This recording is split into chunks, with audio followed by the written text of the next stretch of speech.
charla Manejo integrado de nutrientes para una caficultura regenerativa. Bienvenido, doctor Siaosh, adelante. Muchas gracias, Leonardo.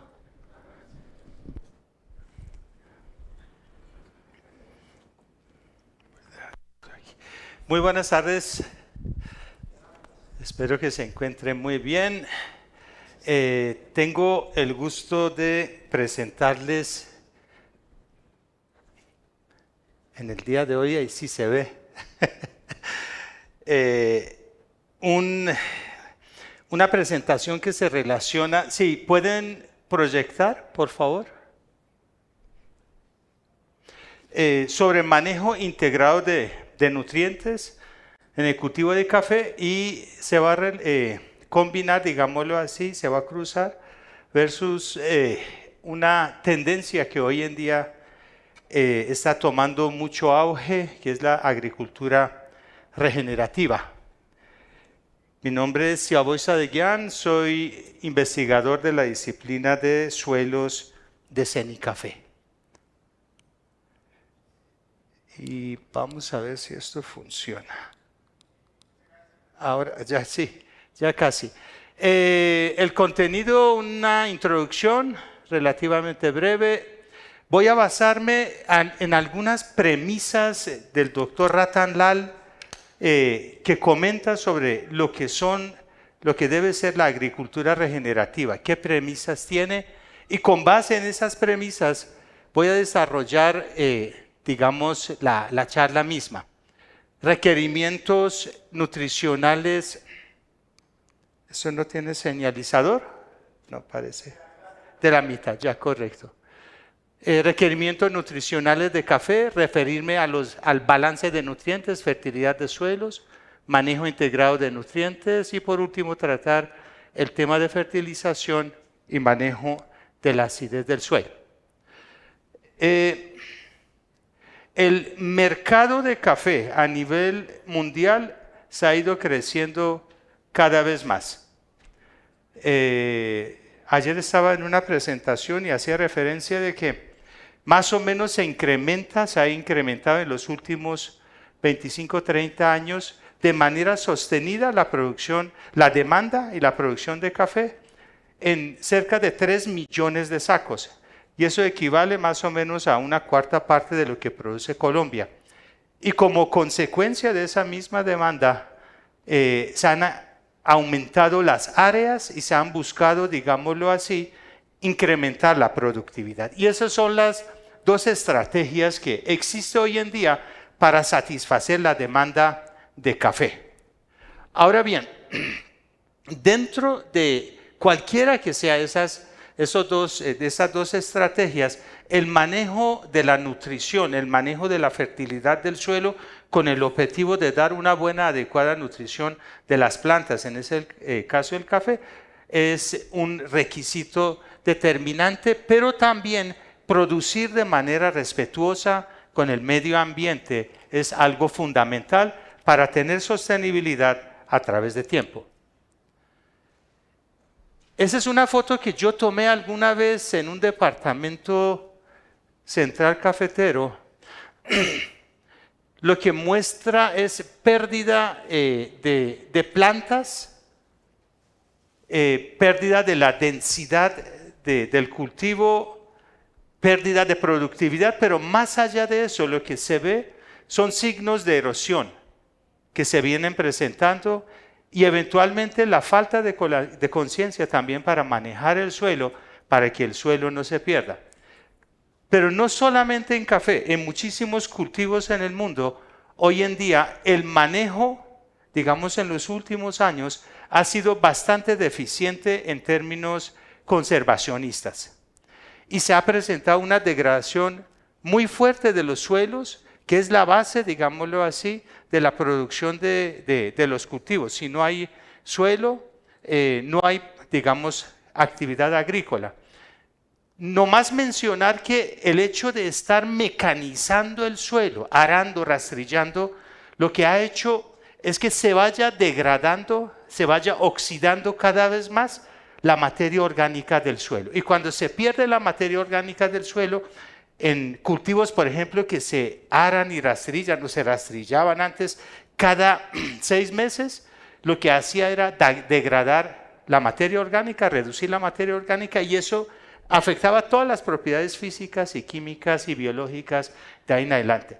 A raíz de toda esa problemática que se viene presentando en el mundo, paralelamente se ha venido también desarrollándose una serie de alternativas, de corrientes de manejo de los cultivos para detener la degradación de los suelos, la agricultura en general que se vuelva más sana, pero también en ese caso para que se vuelvan más sostenibles y más productivos. Tengo un listado, digámoslo así, de alternativas que se han presentado. Agricultura climáticamente inteligente, agricultura agroecológica, agricultura alternativa, biodinámica, de carbono, de conservación, agricultura verde, sostenible, regenerativa, y los más puritanos hoy en día hablan de una agricultura regenerativa que sea orgánica. No aceptan nada que no sea orgánico. Entonces, en ese panorama de degradación de los suelos, pérdida de la biodiversidad, pérdida de sostenibilidad, hay diferentes alternativas, y lo que hoy en día está teniendo mucho más auge es la parte de agricultura regenerativa. La agricultura regenerativa dice que se diferencia de las demás corrientes por el hecho mismo que no solamente busca detener el problema de la degradación de los suelos, de la biodiversidad y demás, sino lo que quiere es terminar de digamos, regenerar todo ese daño que se ha producido y regenerar los suelos a través de prácticas que ayuden en este proceso. Las premisas que expone el doctor Ratan Lal son las siguientes: gestionar la fertilidad del suelo, mejorando el contenido de la materia orgánica. Y la materia orgánica está estrechamente relacionada con el carbono orgánico del suelo y las propiedades, todas las propiedades del suelo de alguna manera se relacionan con ese componente. La fijación biológica de nitrógeno. El 78% de la atmósfera es nitrógeno, y nosotros hoy en día no tenemos grandes alternativas para suplir los requerimientos de la demanda de nitrógeno de las plantas, sino aplicar fertilizantes químicos en su mayor parte. Pero existen otras alternativas que buscan fijar ese nitrógeno que está en la atmósfera, que normalmente no somos capaces las plantas por sí solas no son capaces de fijar ese nitrógeno, algunas leguminosas.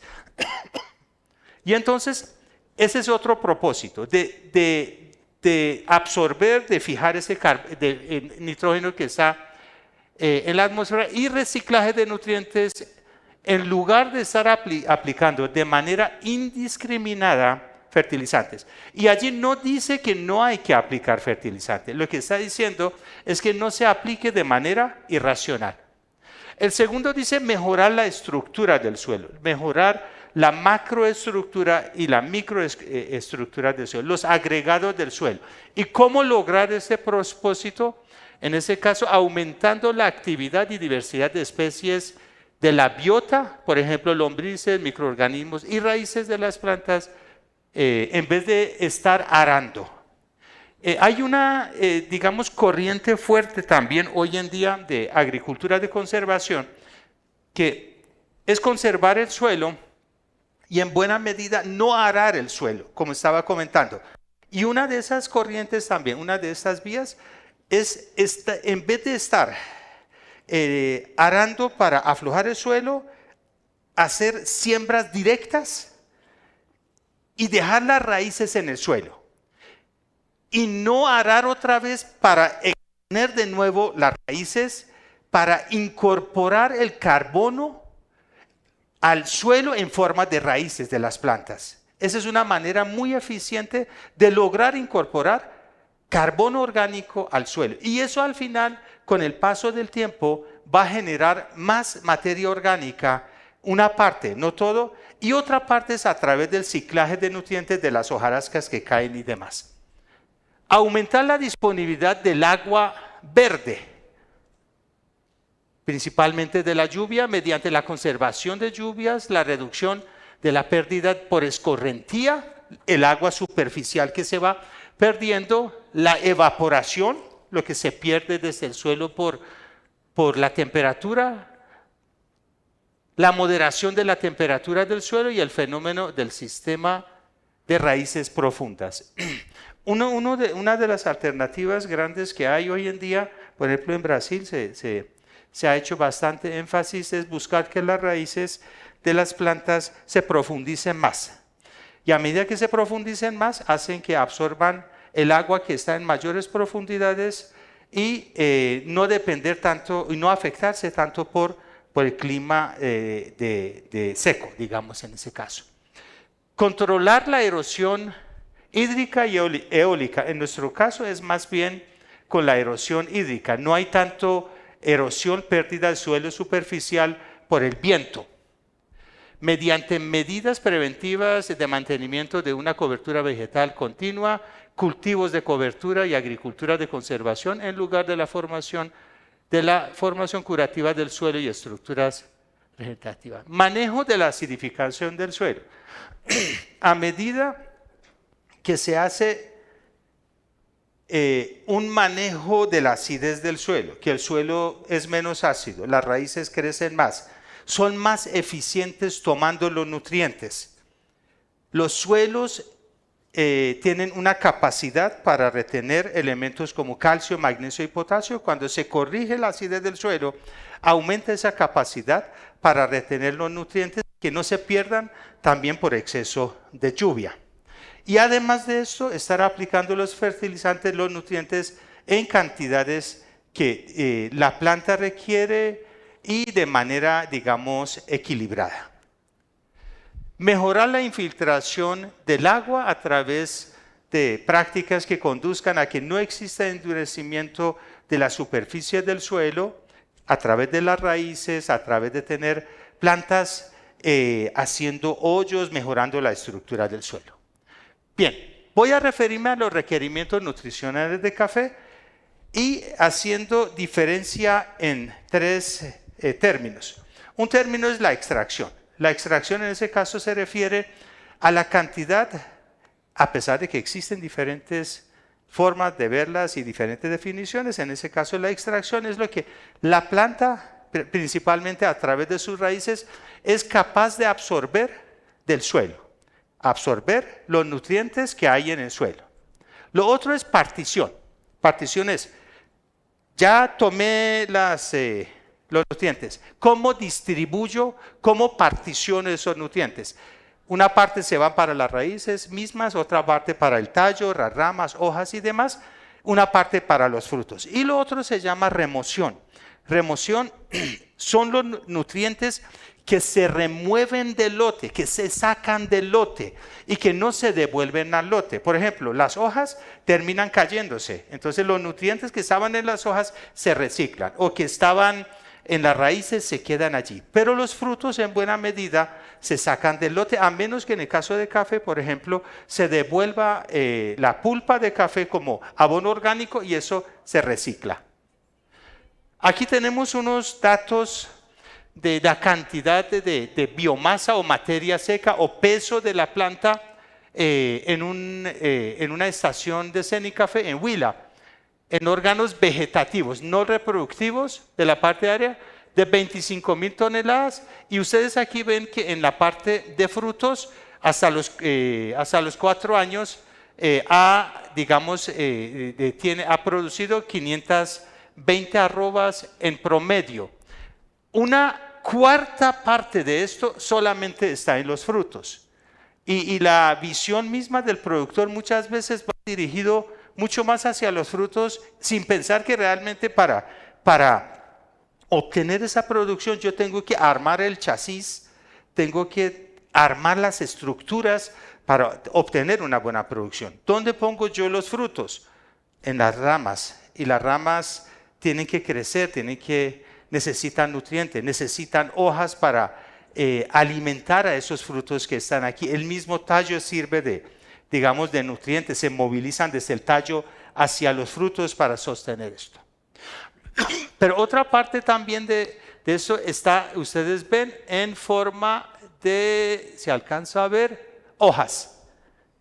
La mayor parte está en forma de hojas y esas hojas en buena medida reciclan y se vuelven.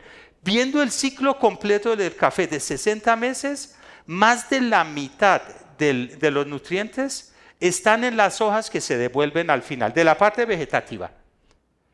Y aquí tenemos la cantidad de nutrientes en esos 48 meses.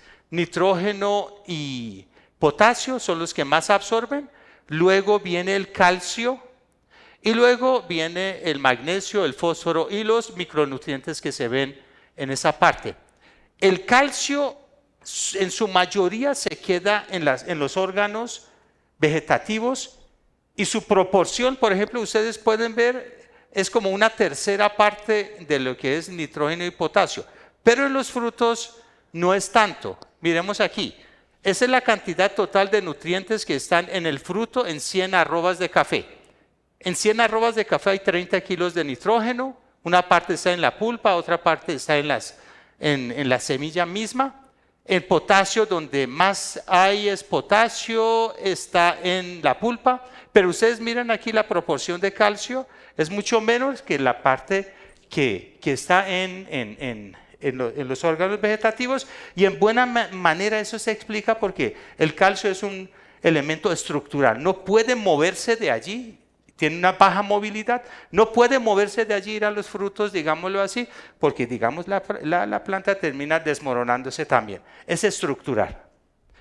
Bueno, ¿de dónde vienen esos nutrientes para formar los frutos? No necesariamente vienen de la raíz y llegan a los frutos. Mucha parte casi la mayor parte, la totalidad de los nutrientes pueden venir del tallo, de la rama y de las hojas que están más cercanas a los frutos. De allí, las hojas son, digámoslo así, las madres nodrizas que están constantemente alimentando los frutos que están creciendo allí. Cuando una planta de café está bien nutrida, esas hojas permanecen más tiempo y se da un buen desarrollo de los frutos. Pero cuando hay una baja nutrición, la caída de las hojas, la defoliación, se hace mucho más rápido y entonces uno ve la zona productiva, como dice, pelada en un momentico, está defoliada completamente. Y los estudios de nosotros últimos muestran que durante el proceso de la formación del fruto, muchos de estos nutrientes pasan de la rama hacia los frutos. Y si digamos, hay deficiencias nutricionales, hay falta de una buena fertilización, nutrición, lo que se hace es que se produce la muerte descendente o paloteo. Empieza la rama a secarse desde el ápice hacia los frutos por falta de nutrientes. Aquí podemos ver algunas sintomatologías de nutrientes que hay: nitrógeno, potasio, quemazón en los bordes de las hojas, fósforo, en ese caso magnesio. Eso está en un avance técnico de Cenicafé. Bueno, ¿a qué se refiere el balance de nutrientes? El balance de nutrientes se refiere como a un estado de pérdidas y ganancias. ¿Cuántos nutrientes están ingresando al sistema y cuántos nutrientes están saliendo del sistema? En ese caso, se puede dividir las entradas y las salidas cada una en 4 grupos. Entradas a través de fertilizantes minerales y enmiendas, estiércoles, descomposición atmosférica, lo que viene, por ejemplo, de la lluvia, fijación biológica de nitrógeno y la sedimentación. En el caso de las salidas, bien sea en ese caso que se han involucrado no solamente los cultivos, sino los animales y el suelo mismo, las salidas están relacionadas también con residuos de cultivos que se salen del lote. Por ejemplo, en el caso de café, podríamos hablar del tallo de café cuando se saca para para hacer carbón. Y en ese caso estamos sacando una parte de nutrientes que estaba en el lote. Los productos cosechados, en ese caso los frutos de café, lo que se pierde por lixiviación o lavado, las pérdidas gaseosas, en ese caso, por ejemplo, por volatilización de nitrógeno o de azufre en algunos casos, por pérdida de nitrógeno en forma de óxido nitroso y por erosión, pérdida superficial del suelo. Cuando en un sistema la cantidad de nutrientes que están ingresando y la cantidad de nutrientes que están saliendo son equiparables, el sistema es sostenible. Se sostiene el cultivo a través de tiempo. Si las entradas son mucho más que las salidas, el sistema es ineficiente. Estoy aplicando un montón de fertilizantes y cosas y la mayor parte se pierde y estoy sacando poco. Otro es que lo que estoy sacando es mucho más de lo que está ingresando al sistema. Y en ese caso, lo que estamos haciendo es que estamos minando el suelo. Estamos cada vez empobreciendo más el suelo. Eso, por ejemplo, estudios a nivel local, a nivel de países, por ejemplo, en África han hecho eso, en la India, y lo que muestra es que a través de 20 años o 30 años, lo que se ha sacado es mucho más de lo que se ha puesto. Entonces los suelos se han vuelto cada vez más pobres, y eso lo que muestra es que el sistema va a ser insostenible. A través no va a alcanzar. Y inclusive un dato simpático, el uso de micorrizas. Utilizan las micorrizas muchas veces para la absorción de elementos, principalmente fósforo, y entonces los microorganismos, en el caso de las micorrizas, ayudan a la absorción de fósforo, pero no echan nada para devolver parte del fósforo de lo que se ha extraído, y con el paso del tiempo las mismas micorrizas ayudan a empobrecer el suelo porque absorben cada vez más fósforo y el suelo se queda sin fósforo. Entonces hay que pensar cómo debería ser. Hacia lo ideal es que el sistema sea sostenible y los ingresos y las salidas sean iguales. Aquí hay unos ejemplos generales de salidas y entradas al sistema. Por el lado de fertilizantes en café, hasta 300 kilogramos de nitrógeno y potasio, algunos datos que hay allí. Por la pulpa de café, por la lluvia que se ha medido, las salidas por lavado, por lixiviación, por volatilización de nitrógeno, por la remoción por la cosecha, lo que se saca con la cosecha. Balance de nutrientes y ciclaje de nutrientes, y en ese caso lo que nosotros pudiéramos tener para que se diera ese ciclaje o reciclaje de nutrientes. En eso pensemos en esto. Yo tengo un sistema es un cafetal. Se aplica algo de nutrientes. Parte de esos nutrientes lo absorben las raíces, lo llevan a las hojas y las hojas caen y lo que estaba antes abajo vuelve y se queda en la superficie. Si yo tengo un sistema que se compone de café y de guamo, las raíces de guamo son mucho más profundas. Lo que no pudo tomar eventualmente el café, lo puede tomar el guamo o en ese caso una planta acompañante, un árbol acompañante. No se pierde tanto. Toma esto, forma las hojas y las hojas vuelven y caen al piso, al suelo y vuelven y forman ese ciclaje y hace eventualmente que el sistema sea más eficiente. Entonces nosotros tenemos aquí algunos ejemplos, inclusive de las arbences. Ese es maní forrajero. El maní forrajero, si yo tuviera sobre el suelo, protegiendo el suelo de la erosión, haría un aporte de más de 4 toneladas en forma de biomasa, en forma de raíces y partes de la planta que están dentro de esos órganos, y esos estarían aportando 145 kilogramos de nitrógeno. Miren de los sistemas que estamos hablando eventualmente, hacer aportes al sistema. Otro es Desmodium, produce menos cantidad de biomasa, menos cantidad de nitrógeno, pero también la ventaja que tienen, esos son 2 leguminosas, Esas leguminosas tienen la facultad de asociarse con unas bacterias, principalmente Rhizobium, con las raíces, con las bacterias, y fijar el nitrógeno que está en la atmósfera, que la planta en sí no tiene la facultad de hacerlo. Entonces lo que hace es tomar el nitrógeno y al final cuando por ejemplo, cuando se controla ese tipo de plantas, se devuelve parte de ese nitrógeno al suelo también.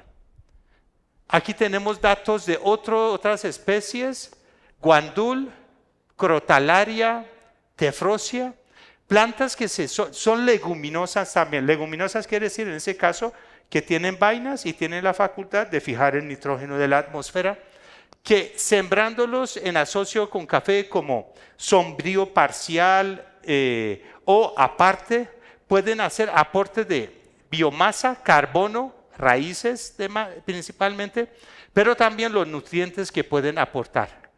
Por ejemplo, cerca de 130, 40 kilogramos de nitrógeno. Esto viene de la atmósfera, pero hay otro que viene de reciclaje. Eso está en el suelo que la planta toma, entonces uno puede absorber eso a través de las raíces y volverlos a aplicar. Otro es con guamo. Ustedes aquí pueden ver, por ejemplo, un cafetal a través de las hojas anualmente puede aportar cerca de 4 toneladas de hojarasca en materia seca. Pero si está con guamo, puede estar alrededor de 11. Y este 11% contiene, 11 toneladas contiene grandes cantidades también de nutrientes. Aquí podemos ver para 2 localidades, Chinchiná y el Cairo en el Valle del Cauca, Chinchiná en Caldas. Café con guamo, la cantidad de nutrientes que está dentro de esa cantidad de biomasa de las hojas. El café solo, café con guamo, y vemos que hay cantidades especialmente de nitrógeno bastante interesantes. Y otros cultivos nosotros hoy en día queremos que el cafetero retome actividades como la siembra de frijol, de maíz, que tenga comida, como se dice, pan coger en la finca, dependa menos, pero también cubra el suelo, tenga menos exposición del suelo a la erosión. Mire, por ejemplo, aquí la siembra con maíz. Inclusive la siembra de maíz en algunas localidades como en el Cauca, que hay problemas de enfermedades como muerte, como foma, en ese caso ayuda a controlar ese tipo de enfermedades. Otros como plátano.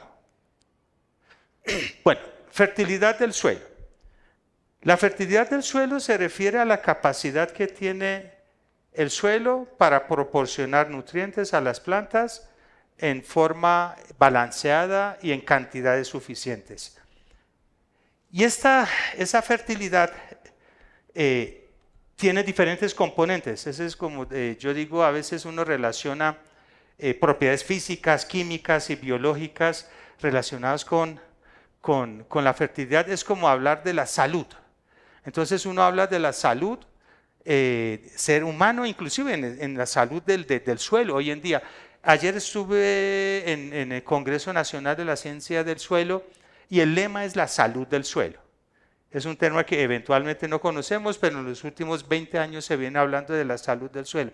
¿Qué hacer para que el suelo sea saludable? Que sirva tanto para los cultivos como para el medio, los microorganismos, haya diversidad, funcione como para retener el agua, cumpla con sus buenas funciones dentro del ecosistema. Entonces, la salud del suelo tiene diferentes componentes. La salud de uno tiene salud física, salud espiritual, salud mental. Entonces pensemos fertilidad física, de las propiedades físicas del suelo, como que sea poroso, que no sea apelmazado, que tenga aireación, permita que pase el agua fácilmente, o que tenga buenas características biológicas, que haya lombrices, que hayan bichos dentro del suelo, que descompongan la materia orgánica, que mejoren las propiedades y que químicamente también sean buenos.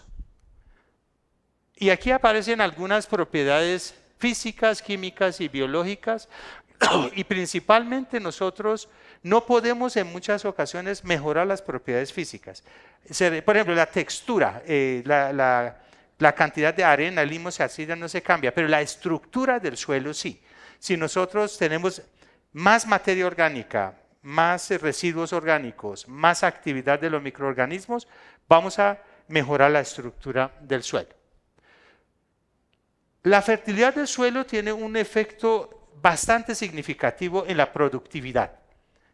En algunas localidades, como yo les voy a mostrar, si se deja, digámoslo así, de aplicar un nutriente en particular, si el suelo no es fértil, la productividad puede bajar en 80-90%. Aquí yo tengo un dato de 5 localidades de la zona cafetera donde si no se fertiliza, por ejemplo en Risaralda, la producción se reduce en 40%. En Líbano, Tolima, en 30%. En Naranjal, en 50%. En Caldas y así sucesivamente.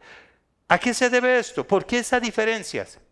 En ese caso se debe al que un suelo es más fértil que el otro, tiene más nutrientes, pero puede ser un solo elemento. Por ejemplo, yo estoy seguro que esa reducción en Naranjal del 50% de la producción se debe en un 80-90% al potasio y no al nitrógeno. ¿Por qué? Porque en esa localidad nosotros hemos aplicado nitrógeno y el efecto que tiene la aplicación del nitrógeno allí es muy poco. La productividad sube en un 5 o 10%, pero muchas veces cuando dejamos de aplicar potasio la productividad se baja enormemente. Entonces yo puedo hablar de la fertilidad del suelo, pero no puedo decir que todos los elementos estuvieron bajitos, sino algunos de esos elementos. ¿Cómo yo puedo darme cuenta de la fertilidad del suelo? Haciendo un análisis de suelos. Un análisis de suelos es la herramienta más difundida y la ventaja que tiene es que de manera anticipada le dice a uno qué le va a pasar a ese suelo si usted no lo maneja bien. Por ejemplo, si el análisis de suelo le dice ese suelo tiene acidez o le falta ese nutriente o el otro, le está diciendo de manera anticipada, si usted no corrige la acidez o usted no aplica ese elemento, la productividad se va a bajar. En el caso del análisis de foliar, el análisis de las hojas, le dice más el estado nutricional de las plantas. El análisis de suelo generalmente sirve para tener planes de manejo. Yo con base en eso defino el plan de manejo en este año o en estos 2 años. Con el análisis foliar hago ajustes del plan que hice. Yo realicé un plan de fertilización. 2 o 3 meses después de haber hecho el plan de fertilización, tomo una muestra de suelo. Por ejemplo, en marzo hice la fertilización. En abril, mayo tomo una muestra foliar y miro si está bien o no. Y esto me da pie a que tenga tiempo de aplicar una enmienda, un fertilizante para corregir la producción que está en curso. No tiene sentido tomar una muestra foliar un mes antes de la cosecha. Hay que tomarlo con suficiente antelación luego de haber hecho un manejo. Y aquí hay un avance técnico, por ejemplo, donde aparecen las diferentes propiedades del suelo y dice qué unidades tienen, por ejemplo pH, materia orgánica, nitrógeno, fósforo, los elementos macro, micro, y dice cuál es el rango adecuado. Por ejemplo, para el caso del pH, el rango adecuado es el rango medio. En el caso de la materia orgánica, el rango adecuado es la más alta, digámoslo así, el fósforo la más alta. Perdón. La materia orgánica del suelo. La materia orgánica del suelo, cuando uno habla, está hablando de un 58% de la materia orgánica es carbono. ¿Cómo fijar el carbono que está en la atmósfera? Hoy en día nosotros estamos haciendo investigaciones en 2 vías. ¿Cómo capturamos el CO2 que está en la atmósfera para mejorar, digámoslo así, remediar un poco, menguar el efecto del cambio climático por el CO2? El CO2, el dióxido de carbono, es un gas de efecto invernadero. Si está en la atmósfera, lo que hace es retener calor y hay un calentamiento global. Entonces la idea es capturar ese CO2. ¿Cómo se captura? A través de plantas, a través de la fotosíntesis.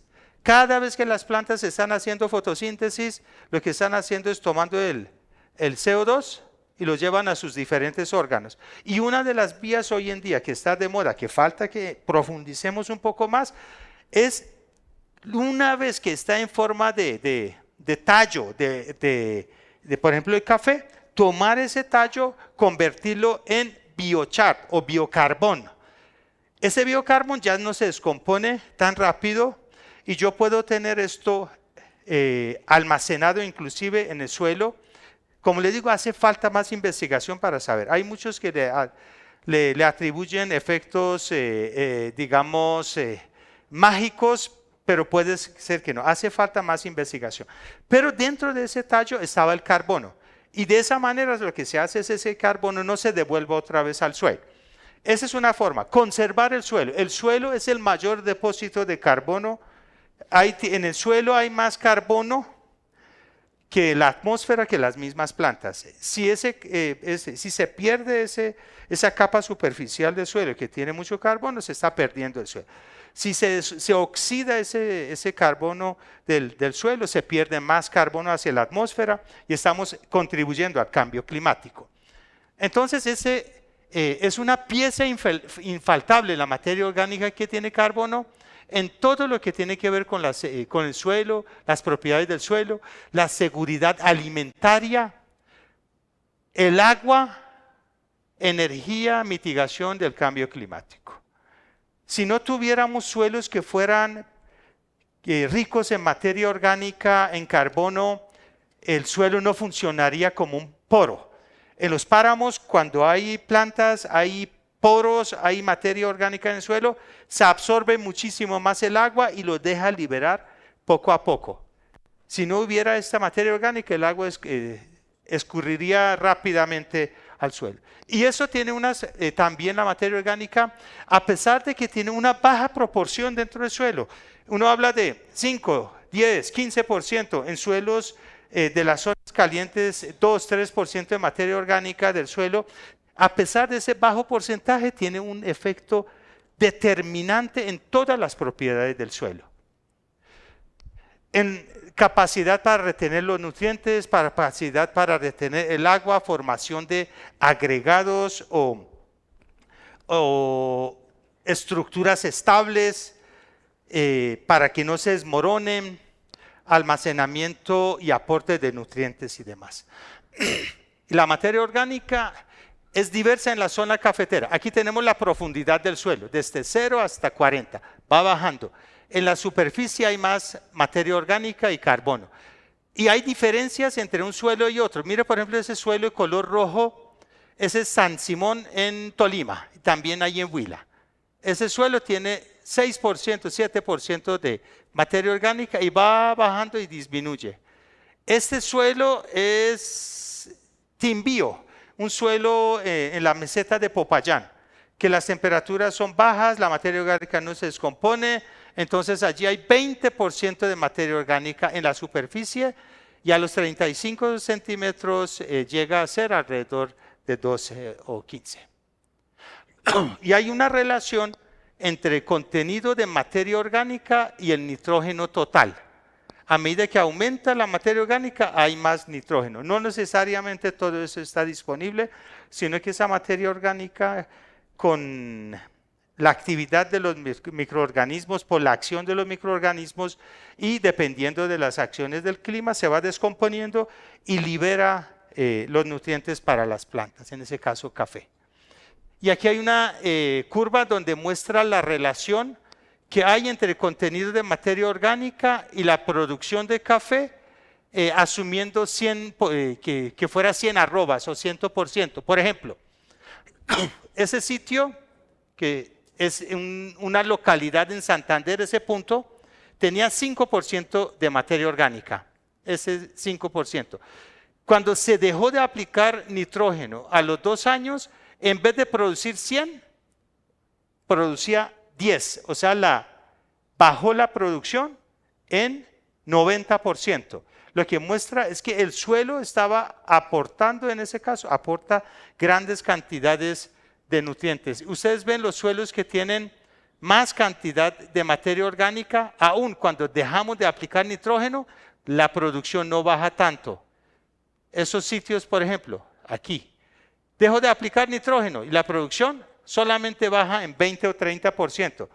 Pero en suelos que tienen demasiada materia orgánica, estos que son de Cauca, allí vuelve y necesitan más nitrógeno. ¿Por qué? Porque la materia orgánica no se está descomponiendo para liberar el nitrógeno que necesitan las plantas. Manejo integrado de nutrientes es un concepto que se generó hace muchos años. Hay un avance técnico del año 2014 que habla del manejo integrado de nutrientes y el objetivo dice mantener y de ser posible mejorar la fertilidad de los suelos con el fin de sostener y aumentar la productividad de los cultivos al tiempo que se protege el medio ambiente para las futuras generaciones. Y si uno mira esto, manejo integrado de nutrientes, es exactamente lo que busca la agricultura regenerativa. Y seguramente las bases tenían algo en común también. Las estrategias que son suministrar en términos de nutrición de manera apropiada las cantidades y fuentes de nutrientes en dosis correcta, en la época que debe ser, en forma correcta y demás. Proteger el suelo, conservar los nutrientes y involucrar a los diferentes actores que están allí, agricultores, investigadores, extensionistas, organizaciones gubernamentales, no gubernamentales y ONG. Fertilización, ¿qué busca? La acción de la fertilización va dirigido al suelo. El efecto se ve en la nutrición de las plantas. Uno fertiliza el suelo, uno no fertiliza las plantas. Al aplicar un fertilizante se mejora la fertilidad del suelo. Aumenta la cantidad de nutrientes y la planta nutre de allí.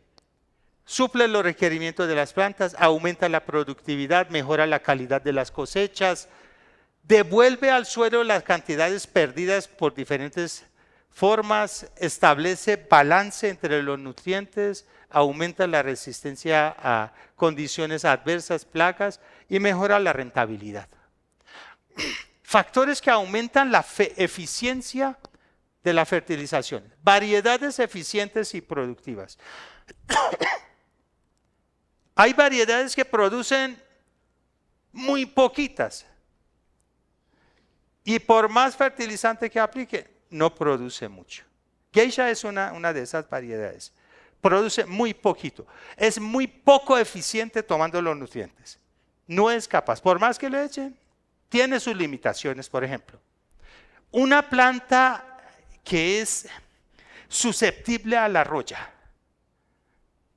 Es una planta que no tiene la capacidad de absorber los nutrientes en buena medida. Mire, el nitrógeno se toma desde el suelo cuando las plantas pierden, desde sus hojas, pierden agua por evaporación, por transpiración, perdón.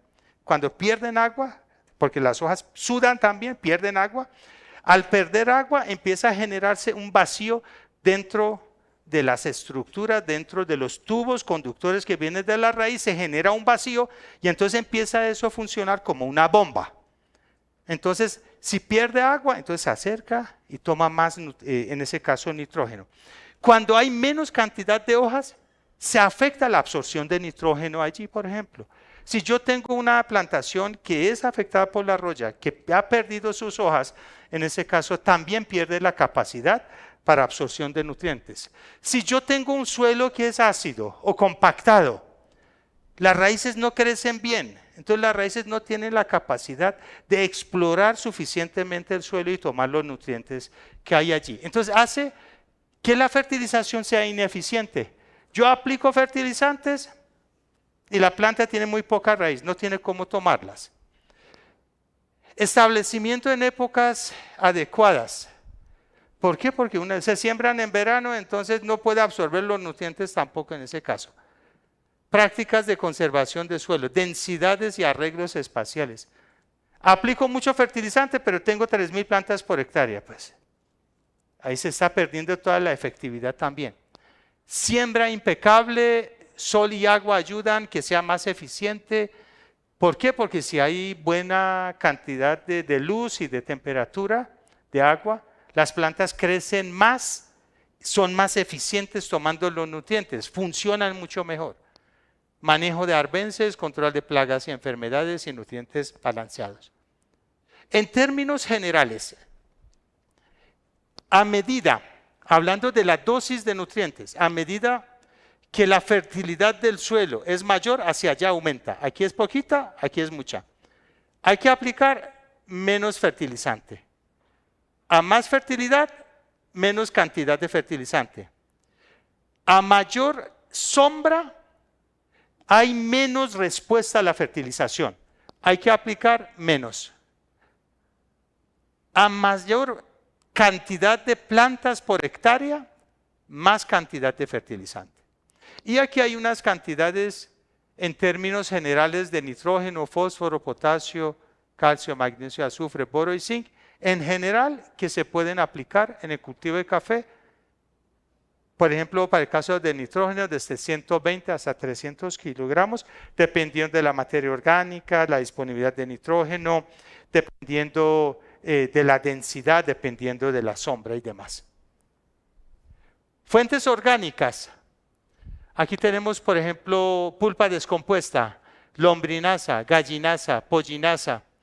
Estos pueden servir de abono también, pero tenemos que tener presente lo siguiente. A ustedes le dicen un fertilizante químico y dicen, ¿qué grado tiene? Puede tener un 20% de nitrógeno o de potasio. 20%, o sea, del 100 kilos, en 100 kilos hay 20 kilogramos de nitrógeno o de potasio. Listo.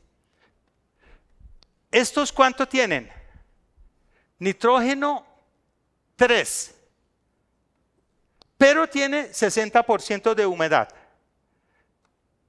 O 50, quiere decir que realmente no tiene 3, sino 1,5. Si usted aplica una cantidad determinada de fertilizante por hectárea año, por decir 1000 kilogramos, en 1000 kilogramos usted está aplicando 200 kilogramos de nitrógeno si tiene 20% de nitrógeno. Ahora, si usted tiene un fertilizante, en ese caso, que tiene 1,5% y aplica 1000 kilogramos, está aplicando 1,5 kilos. Para aplicar los mismos 200 kilogramos, tiene que estar aplicando toneladas y toneladas. Eso es como tener, no son equiparables. Hay que saber qué fertilizante tengo, qué disponibilidad tengo, qué tan fácil es conseguirlo, cuánto vale. Todos los fertilizantes orgánicos son bienvenidos, todos. Hay que seleccionarlos. Usted va a hacer un trabajo, va a hacer un almácigo, va a estar en la etapa de levante. Busquemos uno que tenga mucho fósforo en comparación con los otros. Pollinaza, gallinaza, 2%. ¿Cuánto tiene la pulpa? 0,2. La gallinaza tiene 10 veces más. Si yo voy a aplicar fósforo, la gallinaza puede ser una buena alternativa para aplicar en la etapa de... Hay que buscar también la fuente y saber cuánto tengo que aplicar. Y aquí aparecen también elementos menores al respecto. Bueno, fuentes minerales, hay unos que vienen... Ya se vuelve muy duro eso. O mejor, ¿se mejoró o se empeoró? ¿Voy bien? Pero muy tarde ya. Cuando estoy terminando. Mezclas físicas y complejos granulados. Hay un señor francés que trabajaba en la parte de las leyes de la fertilización y demás. Y él decía, hablando de los abonos, los abonos químicos, dice que son una maravilla, siempre y cuando utilicen en buena manera. Pueden ser lo peor si se aplican mal. Cualquier cosa. La aspirina es buena, pero puede terminar generando problemas, ¿cierto? Cada cosa en exceso es malo. Los fertilizantes la misma cosa. Hay que saber qué se necesita. Y dijimos que se necesita un análisis de suelos como punto de partida para conocer la fertilidad del suelo y de ahí arrancar. Entonces hay fertilizantes que se mezclan, como urea, DAP, cloruro y demás. Hay otros que vienen en el mismo gránulo, vienen más parejo. Cuando hacen análisis y toman una poca muestra de estas, en ese caso puede dar que no es parejo. Ese va a dar en todos los gránulos la misma cantidad. En este no, depende cómo se tome la muestra. Pero como yo voy a aplicar a 7,000, 8,000 plantas por hectárea y aplico 100 o 100 y pico de gramos, termina al final borrando este efecto adicional que puede tener. Una ventaja eventual de estos es que pueden llevar micronutrientes, que estos es más difícil. Y aquí hay una gama amplia de todos los fertilizantes que hay hoy, fuentes minerales, incluir las enmiendas también, cal agrícola, dolomítica, cal apagada, yeso, nitrato de calcio, polialita, es una fuente que estamos utilizando, hemos evaluado que es un sulfato de calcio, de magnesio y de potasio, ha dado buenos resultados también. La urea o urea, nitrato de amonio, sulfato de amonio, dolomita, óxido de magnesio, quieserita, sulfato doble de calcio y magnesio, DAP, MAP, escoriastoma, rocas aciduladas, fuentes de potasio, cloruro, sulfato, nitrato. Lo que sabemos también es que para café en la etapa de producción tiene que haber una relación entre los nutrientes, siempre y cuando yo no utilice un análisis de suelos.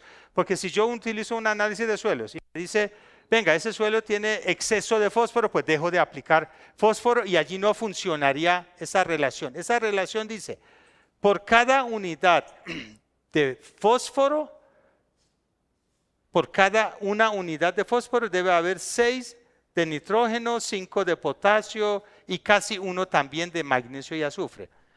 Pero esto, como le digo, uno puede bajar las dosis, esas relaciones con base en análisis de suelos.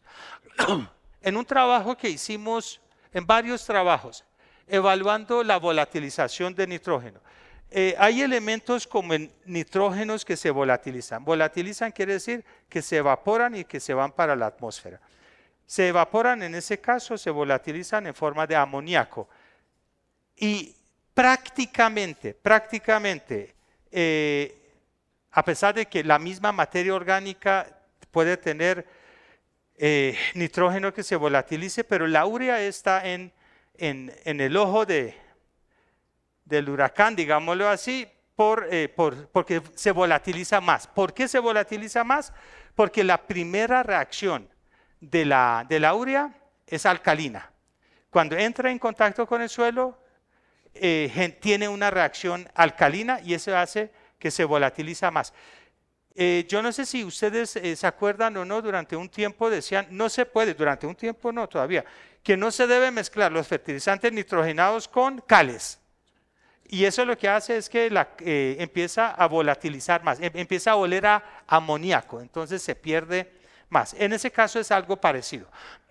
Entonces aquí tenemos la cantidad de nitrógeno que se puede volatilizar. Por ejemplo, la urea aplicada, la urea PRIL, que es de tamaño pequeño, la urea pequeña, aplicada superficialmente y en manera concentrada, se puede volatilizar más o menos 27%. Si la misma urea lo aplico, pero no en forma PRIL, esas partículas pequeñas, sino más grandes, ya no se volatiliza 27, sino 20. Si esta urea PRIL yo lo aplico al suelo, incorporado al suelo, se volatiliza en 3% nomás. O sea, de cada 100 partes se volatiliza menos, y si lo incorporo a 6, se volatiliza prácticamente nada. ¿Por qué razón esto? Porque empieza a volatilizar, pero se adhiere otra vez a las partículas del suelo y se devuelve. Pero no es una práctica que nosotros recomendemos, ¿Por qué? Porque estamos moviendo el suelo y eso no es la idea y dañando las raíces. Urea disuelta en agua se reduce. Pero miren esto. Urea en dosis reducida por área. ¿Qué quiere decir esto? Que en vez de yo tomar la urea y aplicarlo en un sitio concentrado, disperso esa urea, lo que ocurre es que el gránulo de la urea no es capaz de aumentar el pH del suelo, aumentar la alcalinidad del suelo, porque el suelo, por un efecto que le llaman efecto buffer, pone resistencia a cambiar su pH. Entonces, si yo disperso la urea, cada gránulo se dispersa más, hace que la volatilización, en vez de ser 27-28%, solamente sea 10%. Ahora, si yo mezclo la urea con sulfato de amonio, el sulfato de amonio no se volatiliza. O sea, una tercera parte ya va de nitrógeno, va en forma de sulfato de amonio. Y 2/3 partes van en forma de urea. Pero ese sulfato de amonio tiene una reacción ácida y hace que baje el pH y reduce la volatilización en ese caso. O sea que hay diferentes formas de hacer que la volatilización de nitrógeno se reduzca. Pero la otra cosa que nosotros medimos, una cosa es la pérdida de nitrógeno por volatilización, que se evapore. Pero otro problema es que se lixivie, que se lave.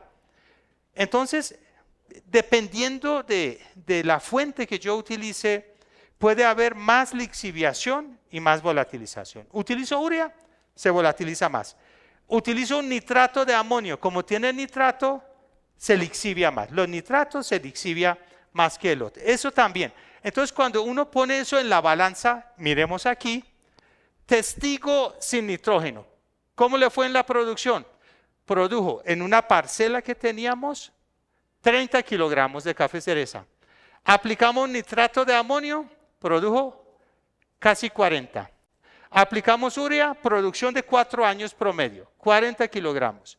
Utilizamos urea con una molécula de nitrificación que inhibe la nitrificación, 40 kilogramos, iguales. Todos produjeron la misma cosa. En una parte se volatilizó menos, en otra parte se lixivió más. El balance al final fue producir la misma cantidad de café.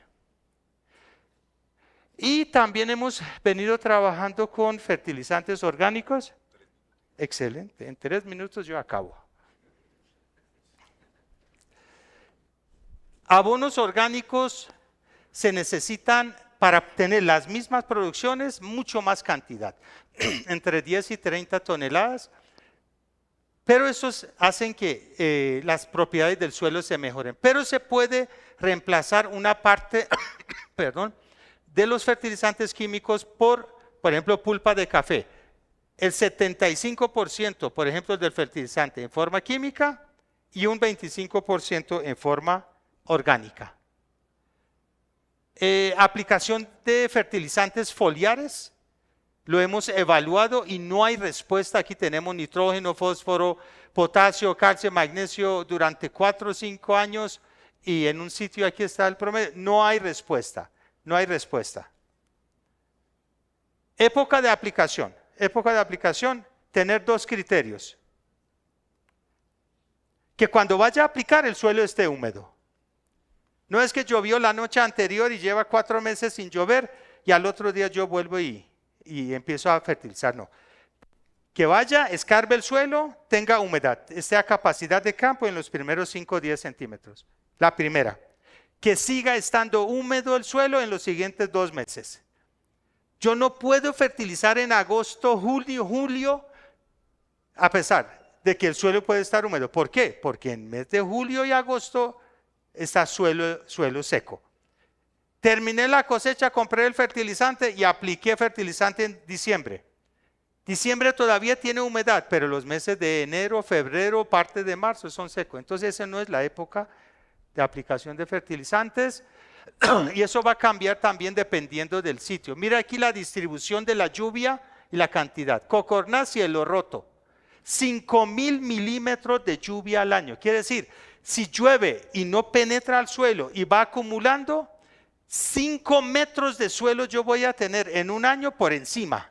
O sea, esa columna de agua que forma son 5.000 milímetros, 5 metros de suelo. En cambio, en Restrepo, Valle del Cauca, 1 metro. Entonces, aquí no puedo equivocarme en la época de aplicación de fertilizantes. Un problema común en la zona cafetera, la acidez. Ahí muestra algunos departamentos con mucho más acidez en color rojo. Y lo que dice allí es que hay que controlar la acidez porque el pH está bajo, hay aluminio, manganeso, calcio bajo, magnesio bajo, se afectan los otros nutrientes, entonces el manejo hay que aplicar cales enmiendas para corregir la acidez del suelo y que la fertilización y el encalado son prácticas absolutamente complementarias y diferentes formas de aplicación.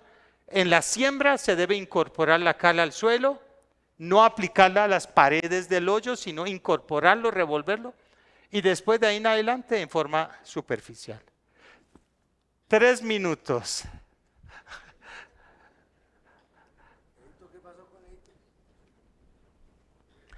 Preguntas.